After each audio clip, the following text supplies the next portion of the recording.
We are Rogue Media Sports. You haven't heard about the McCrispy yet? Well, then, you probably haven't heard the sweet silence after the first crispy bite either. Go try it for yourself to hear the best nut sound you've ever heard. Hey, it's Mark Goodman. And I'm Alan Light. On today's podcast, Record Store Day founder Carrie Colleton is joining us to discuss the April 20th RSD special releases. Plus, we'll talk live with our audience, the Sound Up Pod Squad, and find out who still listens to vinyl. And some updates from the Beatles universe. Oh, good. Sound Up with Mark Goodman and Alan Light, the only music podcast that matters. Get it on Pandora, Spotify, Apple Podcasts, or wherever you get your podcasts. And it is the Doomsday Podcast in the aftermath of the Cowboys' 23-0 loss in Indianapolis. Did you say nothing? Yes. They had no points? 0? 0 points. And, Ed, you have to go back. I think I was there at this game. I don't know where you were that week. But last time this happened, 2003, Quincy Carter was quarterback of the Cowboys, 12-0 against New England. I remember being there, and I actually remember thinking, you know what, decent performance by the defense. Thought the defense played fairly well. So that was Quincy Carter, Troy Hambrick, and Antonio Bryant, and now it happens to Dak Prescott, Ezekiel Elliott, and Amari Cooper. Yes. Yeah, it and happened. It comes a week after a historic offensive performance in which, for the first time in the history of the franchise, they have a 400-yard passer, a 200-yard receiver, and a 100-yard rusher in the same game. The next week, 0. Yeah, it's pretty amazing. And by the way, and we'll get into this. I don't know if you're watching Twitter. I'm listening to some of this. I on Twitter. Folks, I'm talking about people in our industry are just like, well, it was the inevitable letdown. Apparently, it's okay after 5 wins just to go up there and just lay an egg. It's human nature that this was going to happen. Really? Didn't these guys win 11 games in a row 2 years ago? What amazing concentration levels they had 2 years ago. You just can't expect that every other year. I'm glad we're doing this. How because did those 90s teams win all those games back to back and all those Super Bowls in 3 and 4 years? Can you imagine how many times they won 5 or more games? There are some people that are wanting to homer this up. Hey, let's not. Zeke signed some shoes for kids on the way out. That's perspective. That's noteworthy. It is great, but they scored 0 points. This is a podcast, and they're going to get the same paychecks this week that they got last week. Exactly, and fall to 8-6. Ed, you're always so good. By the way, you're coming back from a game that wasn't exactly an offensive just juggernaut. Well, it sure could look like it compared to this one. 16-15 Cleveland Browns win in Denver. And Ed flew back in time to be with us today. We're proud to have him. He was not pleased that I had to leave our interview early. Yeah. I think he threw for about 192. But again, compared to some of the stuff we saw today, it was a beautiful performance by him. And Ed, the Redskins won the game. It doesn't really matter now what the Eagles do against the Rams. We'll at least watch this evening. But Redskins, got their Super Bowl MVP back at quarterback. That's true. Redskins did. That's right. Foles is back. That's good, Ed. The Redskins behind Josh Johnson were able to go and take care of business in Jacksonville. Everybody's been complaining in football about how long Colin Kaepernick has been banned from the game, and look at poor Josh Johnson. I mean, look how long he's had to wait for an opportunity to start in this league. I don't even know why you're going there, and I'm not going to touch that. But Josh Johnson was out for a good while, and he's come back, and now they're 7-7, just a game behind these Dallas Cowboys. We got a lot to get to in this one, and we're going to talk stretch, get the grades, and that's a stretch segment. Frito, please play the music.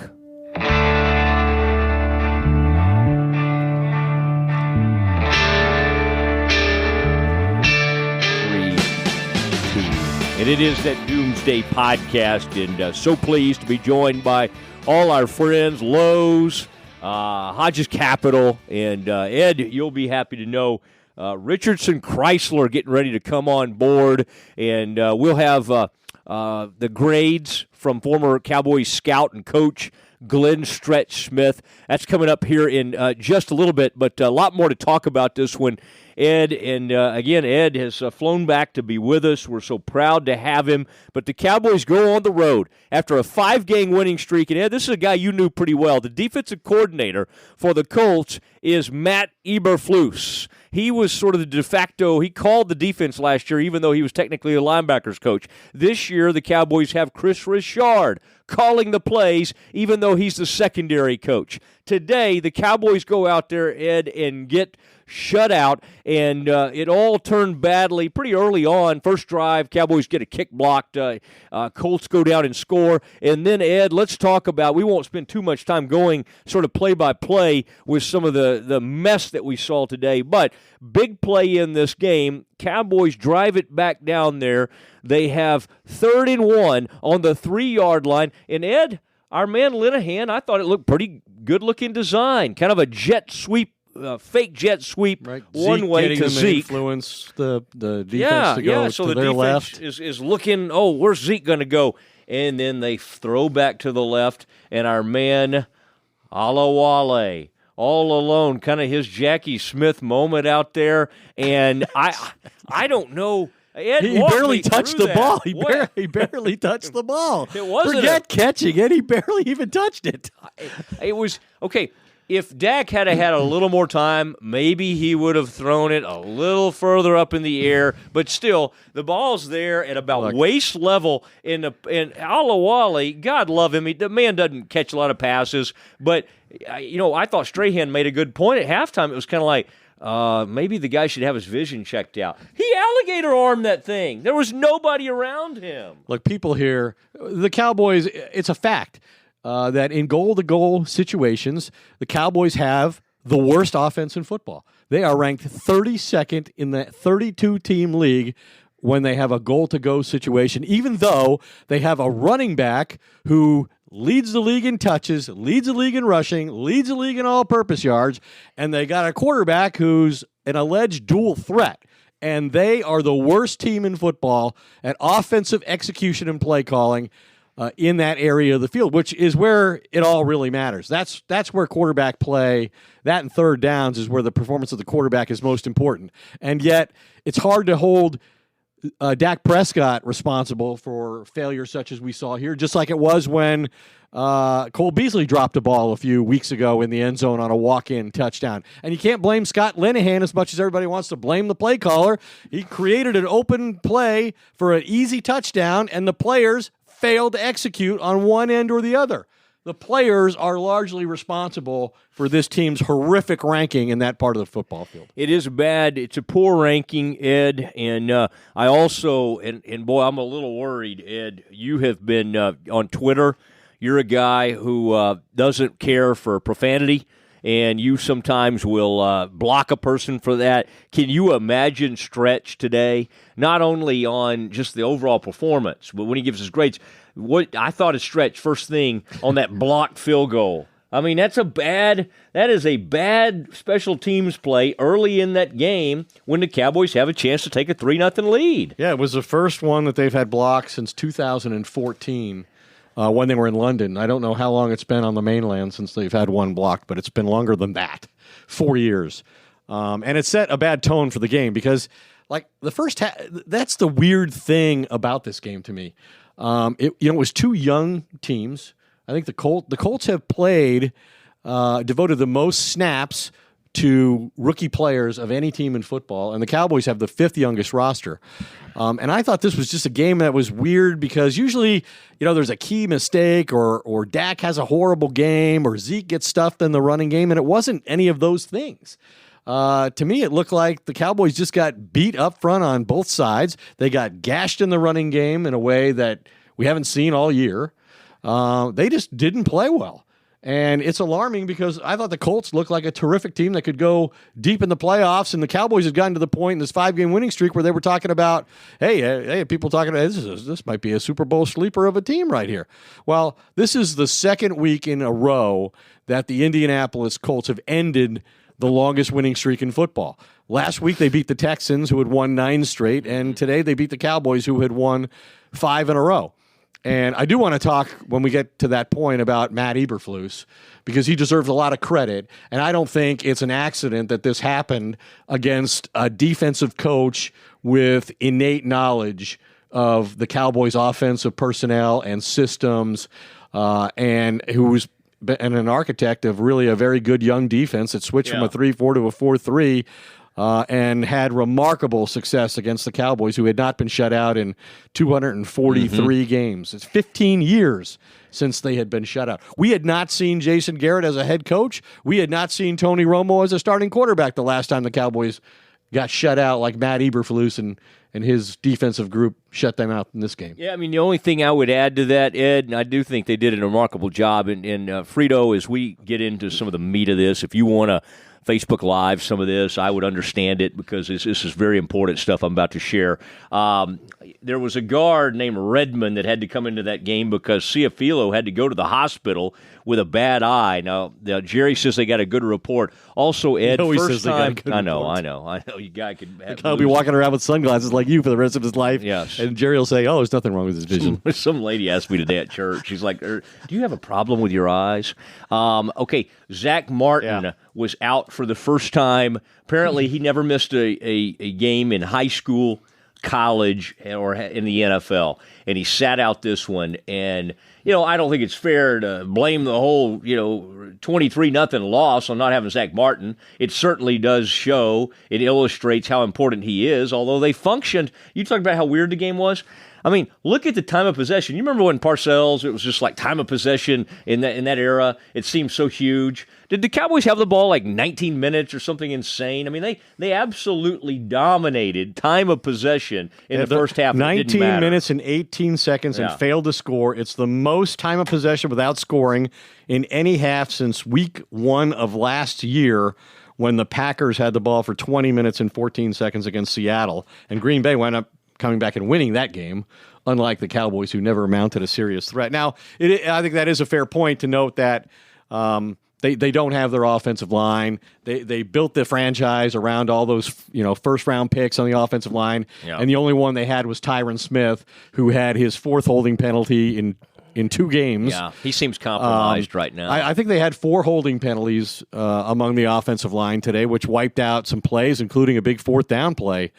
Garrett went for it on 4th down 5 times today. One for 5. No, as you just said, we used to talk about it's just not in his DNA to go for it. He was going for it like crazy today, and trying to show, hey, I believe in this team. And it really wasn't working out. The one play you were talking about, and they ended up having to punt, I believe. I think Looney got a hold, and they found Beasley. Thought Beasley showed some guts, having to leave and limping off, and you thought he wouldn't be back. He got back in the game and made a play there. They just never could get any sort of a foothold in that ball game, and it's just. It's a bad thing. Now, Ed, I did want to say this to you. What did you make of, and I'm going to share something because, as we always try to do, we try to get in touch with members of the coaching staff and folks behind the scenes to let you know. Amari Cooper, Ed, as you watch that game and you know the enormous impact, in fact, since he joined the Cowboys, he's been the best receiver in the NFL as far as the yardage and in the 6 TDs.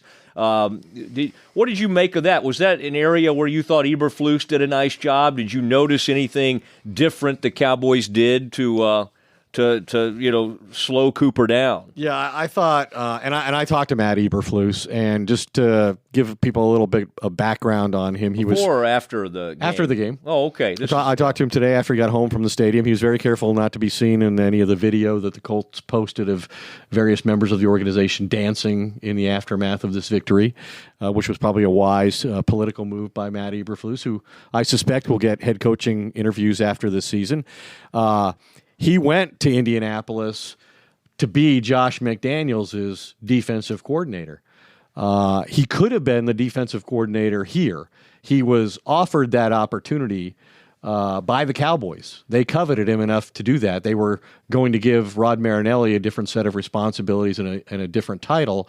But Matt Eberflus, being the kind of high-character guy he is, did not want to do anything like that to his mentor. And so he opted to go off on his own. And even though Josh McDaniels ultimately did not take the job, Eberflus maintained to me that he never considered that he had made a mistake, never made an effort to go somewhere else. He trusted the GM, Chris Ballard, who had really gotten he and Josh together and created the idea that they'd be a really great tandem going forward. Anyway, so to answer your question about Matt Eberflus, he did a lot of the same things against the Cowboys that he did last week against the Houston Texans.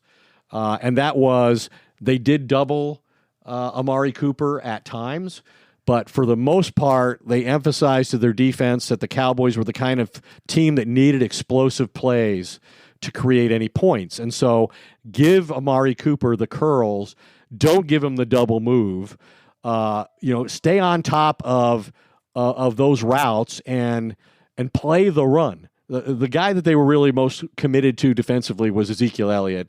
Eberflus knows how much the Cowboys offense goes through the running back. And in this particular game, Zeke never really made any big plays running the football. The only big plays he made were when he got to the perimeter, and that was mostly in the passing game. So I think those were the points that Eberflus emphasized. And the other thing I think that's noteworthy is, he really made Deshaun Watson look like an average quarterback last week, and he did the same thing to Dak Prescott. He had his by far worst quarterback rating since the Cowboys acquired Amari Cooper in that trade. And the really unusual thing is only the third time in Dak's history as a Cowboys starting quarterback over 3 years that he had not a single rushing attempt. And as I mentioned to you last week, I've talked to defensive coordinators in the NFL who think that the best attribute that Dak Prescott has as a quarterback is his mobility, and Eberflus totally took that away. Yeah, and Ed, speaking to the Colts defensive coordinator moments after this game, that's one of the big reasons you listen to the Doomsday Podcast, and just to try to provide a balance to that, as Ed was talking to Indy, I talked to a member of the Cowboys offensive staff who told me, and I basically asked what Ed was just talking about, did you see anything special they did to Amari to take him out a little bit? Did they double him? The answer I got via text, no, they did what we thought, a majority of cover 2 to limit the big plays. Knew going in it wouldn't be a big stat game unless we got up early, and they had to play cover 1 to stop the run. And it did not become a big stat game. So right. They have not allowed a 100-yard rushing game all season, and they did not in this game either. Zeke had 18 attempts for 87 yards, and like I said before, his most effective plays in the offense were on the perimeter as a receiver. All right, there it is. And Ed, at some point we did talk about the Jarwin and Schultz. They are throwing to the tight end like crazy. 11 targets today to the Cowboys tight ends. And what do you before we finish? Yeah, Marlon Mack led a Colts offense. The return of the Mack, 178 yards rushing, which we haven't seen yet this year. So I want to make sure that some names get mentioned by some broadcaster at some point today, and that would be Malik Collins, Antoine Woods, and Tyrone Crawford. I didn't hear their names called at all during the game, which means they had few, if any, tackles. DeMarcus Lawrence was really no factor in the pass rush, and that's partly a product of the fact that, remarkably, Frank Reich, taking over the Colts, has implemented a quick passing game to protect his quarterback, and Andrew Luck has gone from one of the most physically beaten up quarterbacks in the history of the game to the point he had to take an entire year off last year to recover from shoulder surgery. And the Colts were sacked a league-high 56 times to the point where Luck is the hardest quarterback in football to sack now. And the Cowboys didn't get him.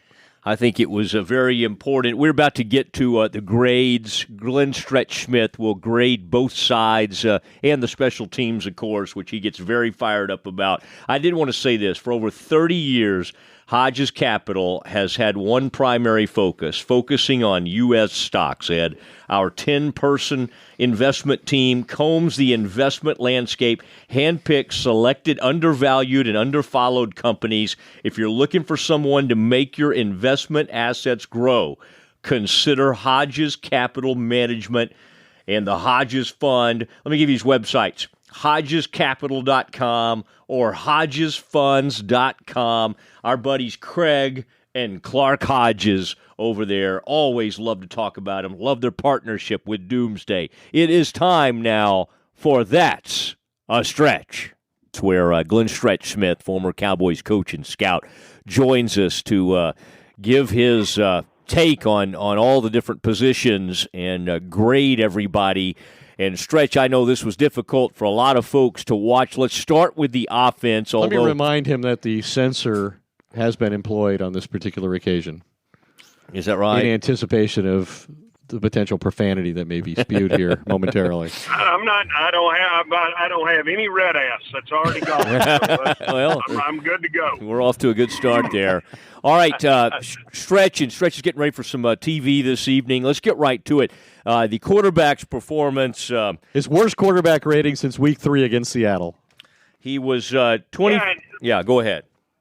Go ahead with stats, man. I'm good. Go ahead. 24-39, 206 yards, and a pick that sealed the shutout. And the one interception. A fourth down pick that sailed over his receiver's head and assured Jason Garrett would not be kicking a field goal to avoid a shutout.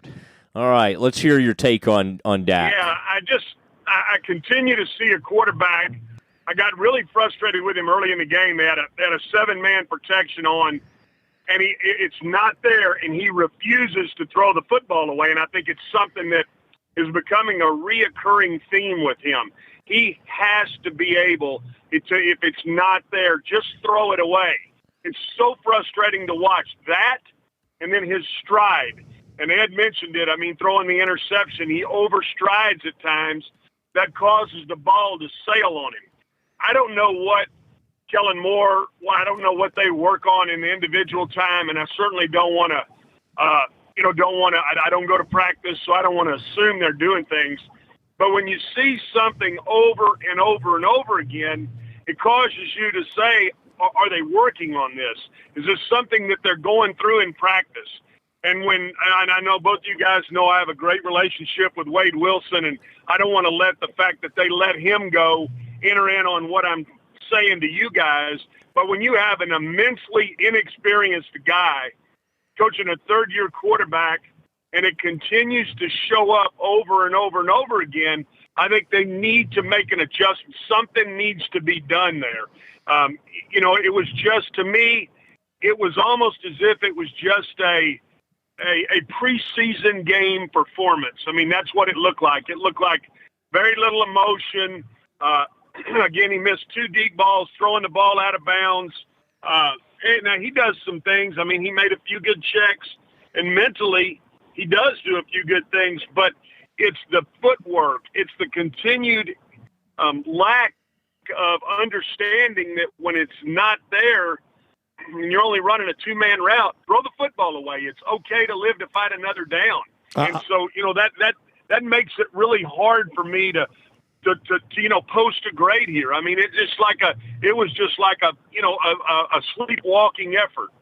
I think in that quarterback room that Cooper Rush and Mike White and those guys are all Kellen Moore are emphasizing all the mechanical issues that Dak is encountering on a weekly basis. I'm sure of it. I'm sure a great deal of learning is taking place in that room. Well, I mean, do you really think that's what's going on? You think Jason's interrupting the room with some of his political viewpoints and what we got going on as far as what's going on with the president? Jason's not afraid to put in his 2 cents worth when it comes to the political side of things. You know what, guys? It was a lackluster effort. It was almost as if going through the motions is the way it felt. Yeah, certainly. I think your preseason analogy was a good one. All right, hit me with the wide receivers, please, and Amari Cooper, the whole bunch. Did Michael Gallup, was he even active out there? I didn't see him running around too much.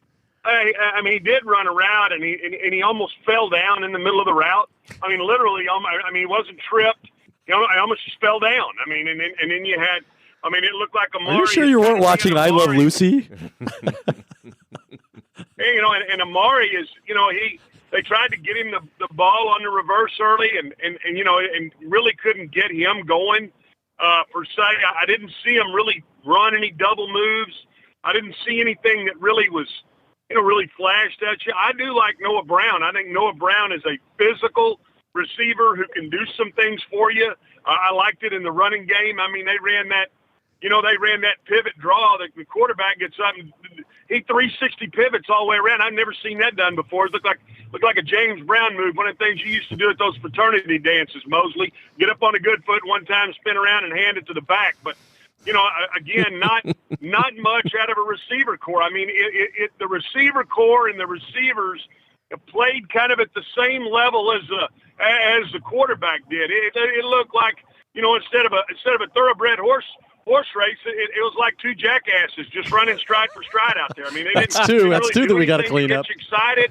They didn't do anything that it was just a walk through the motions effort. Really, from the whole offense. I mean, I'll why are you not? Would you give a grade, for goodness sakes? Why are you not giving anybody grades? I'm going to give you. Grade. If you'll wait a minute, the tight ends just played the same way. I mean, Jarwin Tinkerbell's a ball on third down. He jumps up, for God's sakes, run through the football and catch it.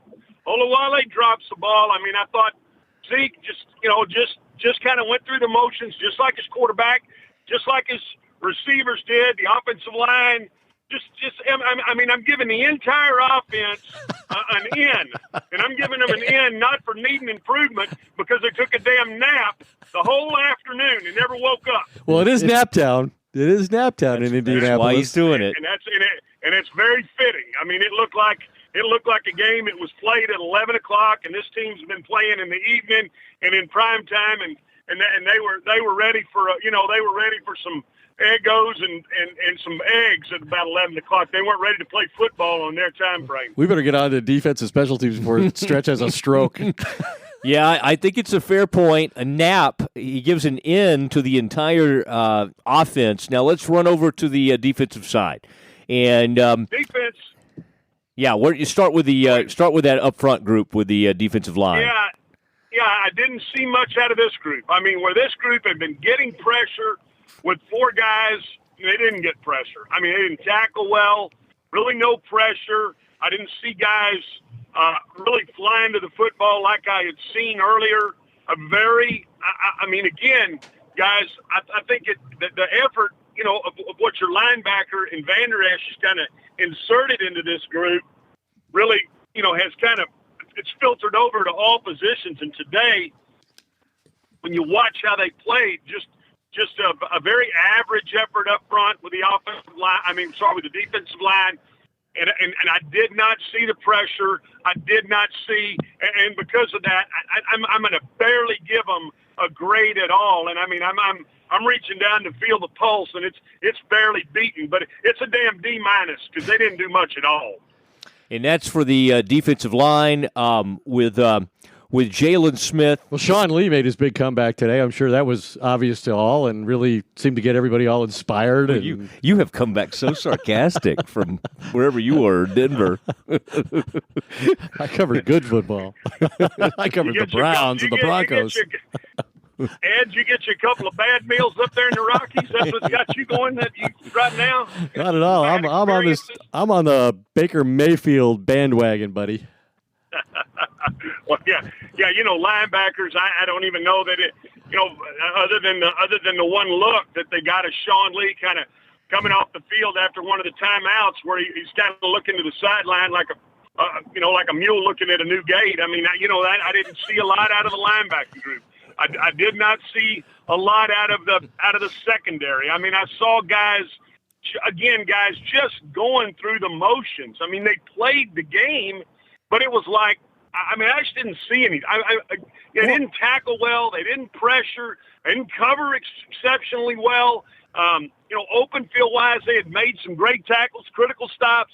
They weren't getting that. And as crazy as this sounds, I'm gonna give the linebackers a D. I'm gonna give the secondary a D. And people can say, well, you hold the team under 24 points, you ought to win in the NFL. Hey, bull crap. You got to go put an effort in when your offense is struggling.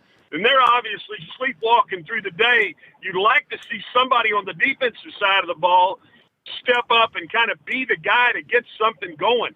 That didn't happen. They were there were holding penalties, and I thought they were some ticky-tack calls. But really, I mean, the whole defense, alpha to omega, just gave you a very, very almost below average effort. And I'm going to give both those groups a D as well. Just a really, it is the funkiest game I've ever seen, just as far as a team that was just absolutely felt like they were going through the motions. I mean, couldn't wait to get on the airplane. I'm sure they're serving a hell of a meal. Americans got them something really lined up tonight, but it was average, below average across the board. I can't wait to hear what he's going to say about the special teams. We haven't even made it to the block kick yet. Pretty good performance by the special teams. 2 punts, today. Only 2 punts all day. Yeah, solid punch. Hey, let me tell you something. You're not going to draw me off sides here, but these special teams, man, I mean, to get the push that they got, he didn't even need to get his hand up. He blocked it with his elbow. And we've talked. I thought it hit him right where he put on his deodorant this morning. Yeah, that'd be about right. He greases it up, elbow all the way down to about mid girth. But the point is get that kind of push. You get a holding penalty on the center on a punt. I mean, this group all year long has been really they kind of stayed out of the way for a while. But now that it's becoming evident, you're getting in tighter games, you're getting in tighter situations. No, you got no return game at all. I mean, it might as well just fair catch every one of them. I mean, I don't see them doubling the gunners. I don't see them coming after a punter. I don't see them doing diddly poo. And it's starting to get to where now when something really bad happens, first thing I do is get on the horn with Mosley, and he don't know what the hell's going on. So I might as well just say to hell with it. Give him an F. That group is the drizzling shit, and that's how I'm going to end it. There he goes, folks. Glenn Stretch Smith. I've learned during this segment somewhere out when there's Parker a bad County. loss and that stretches exercise like that, we don't need to be wearing these headphones to hear him. I could hear him just fine when I was doing a couple of other things. Oh, my God. Thanks, Stretch. Do we still have that explicit rating thing on our podcast? At one point, we had Mature audiences like only. a triple X deal, but I didn't think we needed it. But Stretch ended it with a bang right there. My Try that goodness. line with Hanson tonight. Oh, man, there he goes. He can't get away with that stuff on TV. But I'm glad he ended it with a flurry for one reason. I mean, we've gotten a little soft around here lately. I'm not talking about the two of us, but as I'm coming in here tonight, I'm listening to some of the post-game activity, and I'm looking at Twitter, and I'm reading these things, people we've worked with. I'm talking about colleagues of ours. Guys, this is human nature. 5 wins in a row. And this was to be expected. It was inevitable they were going to have a letdown. I mean, we have seen teams go all the way through seasons and not had a letdown. You talked about some of those teams you used to cover, Ed, where they would go, 10, 11 games. Did the Dolphins go a whole year and not lose a game? They Didn't did. the Patriots go 17-0? I don't know why. If you're going to praise them and go, these unbelievable, and those were great wins. But there's no, in this, I wanted to read a quote to you. Okay, and Ed, I want you to sound off on this defense, and we'll let you do that. But I wanted to read a quote from you. This was from Elliott. And to give proper perspective, he'd already said it was embarrassing. Ezekiel Elliott? Yeah, Zeke Elliott. He goes, I think a loss like this was very much needed. I think it's better for us in the grand scheme of the season, and I think we needed to get put in check. I think we needed a reality check, and we needed a reminder that we still have a lot of ball left. You know what, Matt? Makes me think, Goodness gracious. that should have been my reaction when I got laid off after 20 years. I've been working hard for 20 years. I need some time off. Yeah. I could use a couple of days, make it a couple of years off. Because I need a break. I just can't mentally do this. I think this is the most preposterous explanation, rationalization for failure that I've ever heard. I mean, you've got the longest winning streak in football. You've got a chance to go win your division, something you didn't do last year. You got a chance to clinch a playoff berth. You're playing for an opportunity to have a first-round bye, be at home, play a more favorable playoff opponent, and you can't maintain focus and intensity for 6 weeks? That's too much to ask. Yeah. Yeah. Like, how can a coach not motivate his team? And if everybody in the public saw this coming, and a lot of people said, wow, I'm a little concerned. They've been playing a lot of primetime, big, important games. I think it's going to take a toll. This is a week where there's not a natural enemy. They could easily let down. Well, then shouldn't Jason Garrett have said, man, maybe there's something to this. Maybe I better do something. Yeah. Maybe I better be the head coach and say something of consequence here. And then after the game, he says almost nothing. His quarterback, however, says, the way we didn't give ourselves a chance, it pisses me off. It pisses everybody off. The young quarterback is saying what the head coach should be saying. I know. And Jason just gives a lot of platitudes. Ed, I think you're onto something, though. Circadian rhythms of a body. This team is used to playing prime time in afternoon, 3 o'clock Big starts. show games. They don't want to play the little room The anymore. Fox 3:30 game. I mean, no offense. I love Burkhart and what's the guy? Charles Davis, nice guy. But they don't. This team needs Troy Aikman and Joe Buck. Well, they'll get them next week. They need Al Michaels. They got them next week, I know. Collinsworth.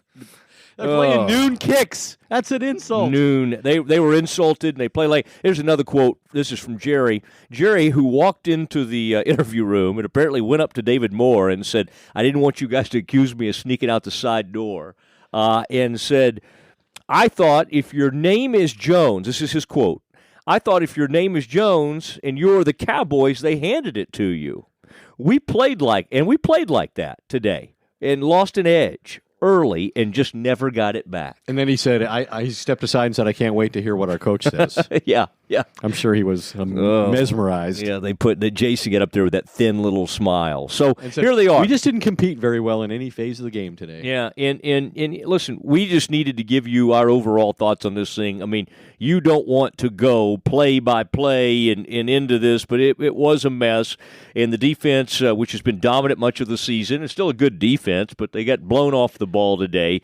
And somebody named Marlon Mack was the star of this show. And the Cowboys, and we've given them a lot of credit on defense for how good they've been. Yes, and we pointed out the games in which they've been exceptional, and there have been a lot of those. But at the same time, this is a game where, hey, if your offense isn't doing anything and you get a punt blocked or a field goal blocked and they turn it into a touchdown, the defense has to do something. And, it's like Chicago's a great defense because they create turnovers, they score on defense, and when their offense is flat like it was against the Rams last week, they take the game over. The Cowboys not able to do that on defense. As good as they are, we haven't seen them do that. No, and they desperately needed a play today, and even when they looked like they were going to get the interception, it was a holding call. And the ball bounced off the ground. Are you talking about Van Der Esch's run to the end zone? No, not that one.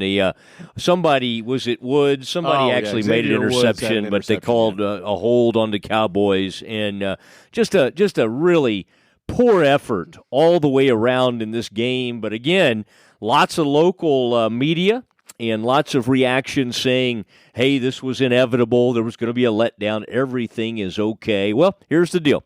They're 8-6. Redskins have improved to 7-7. I'm not saying the Redskins are going to run the table, win these last two. Josh Johnson, who's been out for several years before he came back, he led them to a win today in Jacksonville. It's just they were the only team in the NFC East in the early games to score a touchdown. The Giants and Cowboys both got shut out on offense. Giants and Cowboys shut out. And the Redskins scored one touchdown. At least I think have some experience at it. Cowboys, you have to go all the way back to 2003. Ed, you always have such remarkable notes. Any other notes you want to share? Any other thing you want to pour out? It always I love the way defensive coordinator today for the Colts. I mean, I don't even know if he met with the local media, but before he could even leave the locker room, he was on the phone with Ed, and that's why I think people continue to come back to the Doomsday Podcast. I'll give you a couple to put this loss into perspective. Put a bow on this nasty mess. One of them is that the Cowboys were held without a point, as we said, for the first time since Week 11 of 2003. That's 243 consecutive games in which they had scored. Only teams with a longer streak than that, the Saints at 269, the Ravens at 267, and the Panthers at 258. As for how physically destroyed the Cowboys were on the defensive side of the ball, Marlon Mack, a fourth-round draft choice, is the first player with 100 rushing yards and 2 touchdowns against the Cowboys since Devonta Freeman in Week 3 of 2015. Whoa, say that again. The whole thing?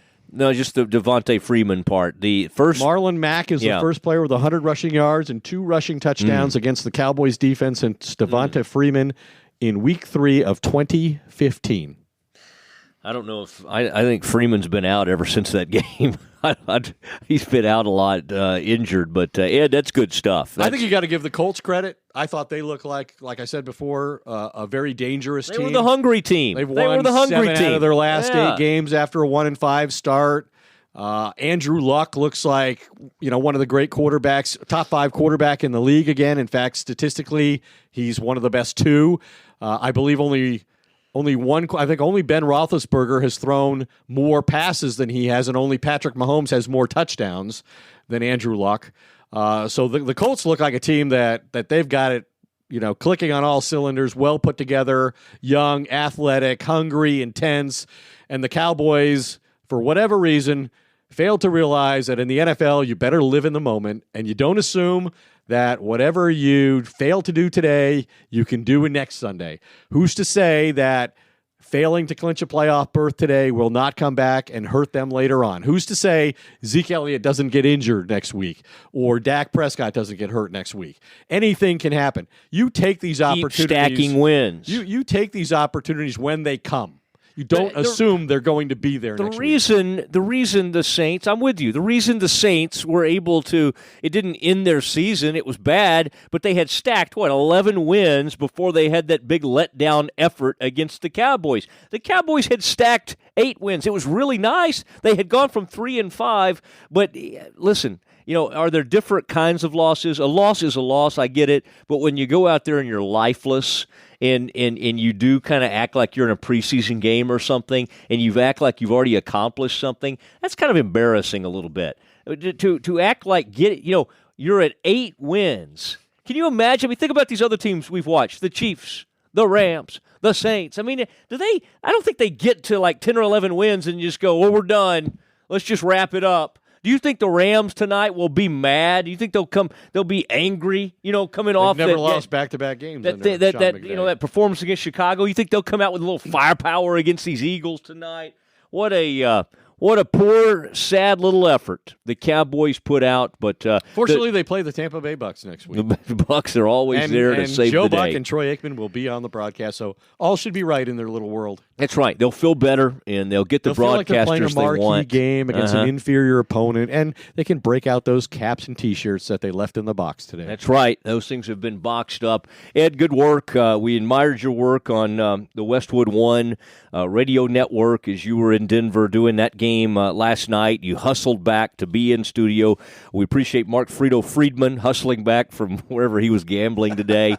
Some tremendous stuff, and thanks to everybody who's been a part of this. Thank you so much for the Hodges Capital doing a great job for us. Of course, as always, Lowe's is with us, and then Richardson Chrysler getting ready to come on board, and we're so pleased about that. And then next week, guys, I have a little Christmas present for you from one of our former sponsors. Yes, last year's Christmas present. Yes, we're finally gonna get. Yes, Maybe you can add a fresh can of shaving cream or something. Yeah, no.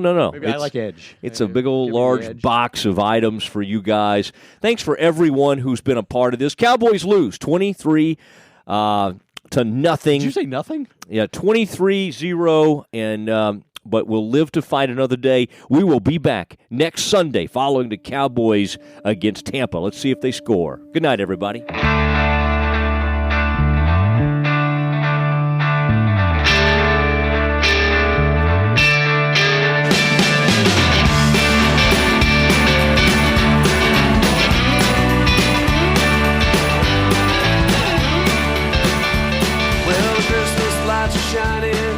Stockings have been hung.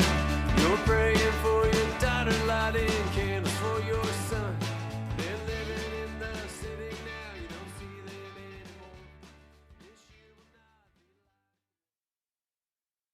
Hey, it's Mark Goodman. And I'm Alan Light. On today's podcast, Record Store Day founder Carrie Colleton is joining us to discuss the April 20th RSD special releases. Plus, we'll talk live with our audience, the Sound Up Pod Squad, and find out who still listens to vinyl. And some updates from the Beatles universe. Oh, good. Sound Up with Mark Goodman and Alan Light, the only music podcast that matters. Get it on Pandora, Spotify, Apple Podcasts, or wherever you get your podcasts.